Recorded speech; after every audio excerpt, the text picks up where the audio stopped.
I used to test something when I was younger. At dinner, I would stay completely quiet. No comments, no interruptions, not even a pass the salt. And I would wait to see how long it took for someone to notice. Sometimes it was the entire meal. The strange thing is, I don't think they meant to ignore me. They just didn't see me. And that almost destroyed my brother. I was the invisible daughter. No one noticed. Until it mattered. We lived in suburban Ohio, in one of those neighborhoods where every lawn is trimmed the same way, and every house looks like it belongs in a real estate brochure. From the outside, we were fine. Better than fine. My dad was a surgeon. My mom sold high-end homes. My older brother Ryan was the pride of the household. Varsity quarterback, straight A student, already being scouted by colleges before senior year. At dinner, everything revolved around him. "Coach says recruiters are coming Friday," Ryan would say.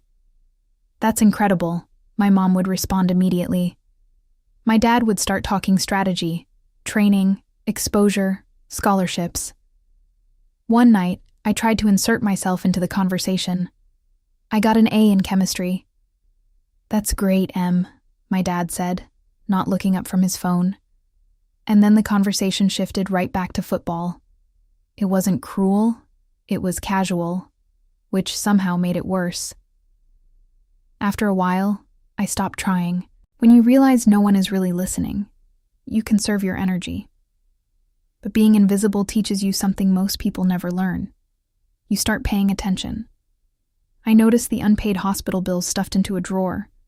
I noticed my mom stepping outside to take certain phone calls. I noticed my dad sleeping in his office more often than in their bedroom.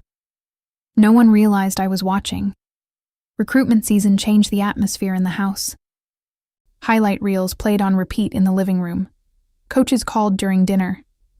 My parents suddenly acted like a united front, smiling, optimistic, controlled. But Ryan wasn't sleeping.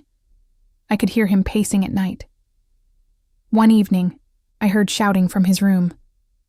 "I can't keep doing this," he said. "You don't quit when things get hard," my dad snapped back. I stood in the hallway, just outside the light spilling from his doorway. No one noticed I was there. At school, I drifted through the halls the same way. Not unpopular, not invisible in a dramatic way. Just peripheral. Then one day, my English teacher handed back an essay I'd written. "You observe people closely," she said. "You see things others don't." It caught me off guard. No one had ever described me like that before. That night, I wrote something in my notebook. If I disappeared, how long would it take them to realize? I wasn't trying to be dramatic. I genuinely didn't know the answer. What I didn't realize was that I wasn't the one about to fall apart. It happened on a cold October night. Friday game.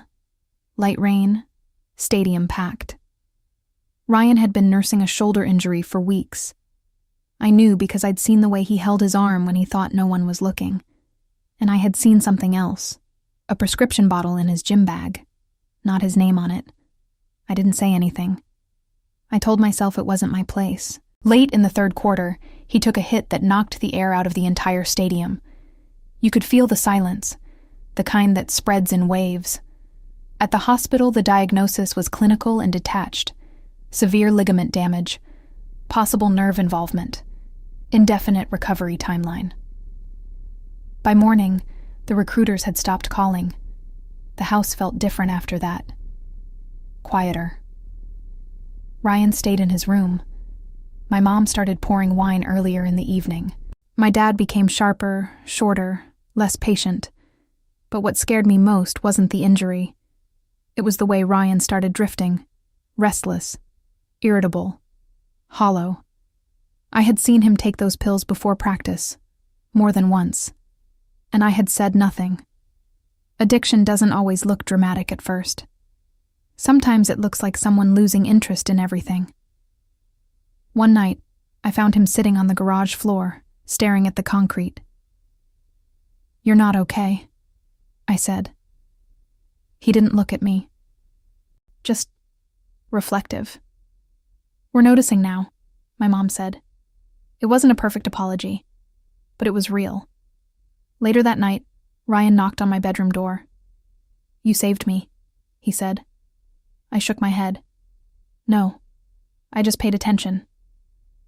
For years I thought being invisible meant I didn't matter. But invisibility taught me how to see. And sometimes, the person who's been quiet the longest is the one who understands everything that's falling apart. While they weren't looking at me, I was looking at all of them. For a long time, I thought that was my role in the family. The observer. The quiet one. The extra chair at the table. But something changed after Ryan came home. Not overnight. Not in some dramatic, movie-like way. It was smaller than that. My dad started asking follow-up questions. "What are you writing about lately?" My mom began knocking before entering my room. She never used to knock. Ryan would sit on the edge of my bed sometimes, not to talk about himself, but to ask me what I thought about things. College, therapy, the future. The first time he did that, I almost laughed. Me? Advice? But I gave it, and he listened. That was new. A few months later, I was accepted into the journalism summer program in Chicago. When the email arrived, I stared at the screen for a full minute before telling anyone. Old habits don't disappear easily. At dinner, I cleared my throat. "I got in." My dad looked up immediately this time. "You did?" I nodded. Ryan grinned. "Of course she did." My mom reached across the table and squeezed my hand. "We're proud of you," she said. It wasn't loud. It wasn't exaggerated. But it was direct. And for the first time in my life, the attention didn't feel accidental. It felt intentional. The night before I left for Chicago, Ryan helped me carry my suitcase downstairs.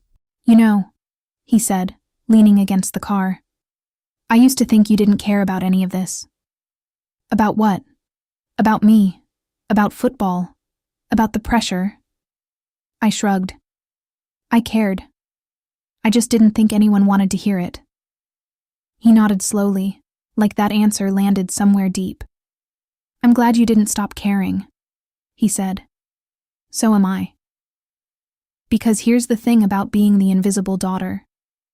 You learn to survive without validation. You learn to build strength quietly. You learn to listen before you speak. And eventually, when you do speak, people hear you. Not because you're louder, but because you're steady. I used to measure my worth by how long it took someone to notice I was silent. Now I don't measure it at all. I don't need to disappear anymore to feel safe. And I don't need to compete to feel seen. Sometimes the person who seems the least important in the room is the one holding everything together. I wasn't invisible. I was just waiting for the right moment to step forward. And when it mattered, I did.